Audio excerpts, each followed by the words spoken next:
ખેડાથી સમાચાર મળી આવ્યા છે કે નડિયાદ શહેરમાં ઉત્તરાયણ પર્વ દરમિયાન ધાબા પર દારૂની બોટલ સાથે ડાન્સ કરતો યુવકનો વિડીયો સોશિયલ મીડિયા પર વાયરલ થતા ભારે ચર્ચા ઊભી થઈ હતી. ઘટનાને ગંભીરતાથી લઈ નડિયાદ પોલીસે તાત્કાલિક કાર્યવાહી હાથ ધરી હતી અને તપાસમાં યુવકની ઓળખ જલારામનગર વિસ્તારના હર્ષ સોલંકી તરીકે થઈ હતી.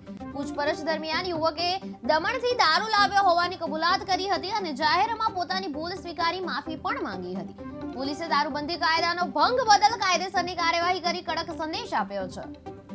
ઉત્તરાયણના દિવસે જે મારો બોટલવાળો વિડીયો વાયરલ થયો હતો તેમાં મને પોલીસે પકડીને કાયદેસરની કાર્યવાહી કરેલી છે અને આવી વસ્તુ હું ફરી નહીં કરું એની ખાતરી આપું છું અને એના માટે બહુ શર્મિંદા છું. તેથી બધાને હું દિલથી માફી માંગુ છું.